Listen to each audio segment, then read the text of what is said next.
ಸಂಸದ ಹಾಗೂ ಬಿಜೆಪಿ ರಾಜ್ಯಾಧ್ಯಕ್ಷ ನಳಿನ್ ಕುಮಾರ್ ಕಟೀಲ್ ಮತ್ತು ಮಾಜಿ ಮುಖ್ಯಮಂತ್ರಿ ಡಿ.ವಿ. ಸದಾನಂದಗೌಡ ಅವರ ವಿರುದ್ಧ ಅವಹೇಳನಕಾರಿ ಬ್ಯಾನರ್ ಅಳವಡಿಸಿ ಚಪ್ಪಲಿ ಹಾರ ಹಾಕಿದ ಪ್ರಕರಣಕ್ಕೆ ಸಂಬಂಧಿಸಿ ಬಂಧಿತರಾದ 9 ಮಂದಿ ಆರೋಪಿಗಳ ಮೇಲೆ ಪೊಲೀಸ್ ದೌರ್ಜನ್ಯ ನಡೆದಿದೆ ಎಂದು ಬಿಂಬಿಸುವಂತಹ ವಿಡಿಯೋ ಒಂದು ಸಾಮಾಜಿಕ ಜಾಲತಾಣದಲ್ಲಿ ವೈರಲ್ ಆಗ್ತಾ ಇದೆ.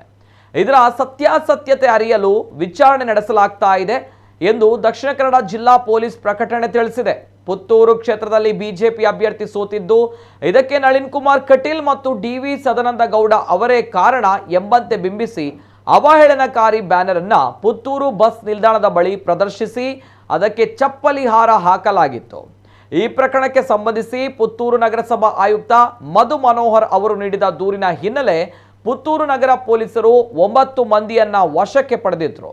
ಈ ಆರೋಪಿಯನ್ನ ಒಂದು ದಿನ ಪೂರ್ತಿ ಠಾಣೆಯಲ್ಲಿ ಇರಿಸಿ ಪುತ್ತೂರು ಡಿವೈಎಸ್ಪಿ ನೇತೃತ್ವದಲ್ಲಿ 3rd ಡಿಗ್ರಿ ಟ್ರೀಟ್ಮೆಂಟ್ ನೀಡಿ ಬಿಡುಗಡೆ ಮಾಡಲಾಗಿದೆ.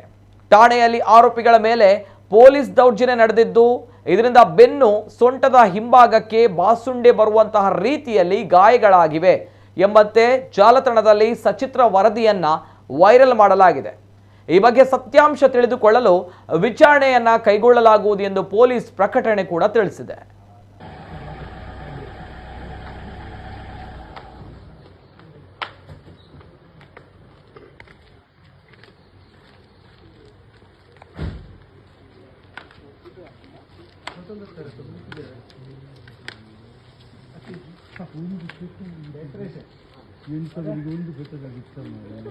ಒಳ್ಳೆ ನಿಂಬೆ ಹಣ್ಣು ಮಾಡಿ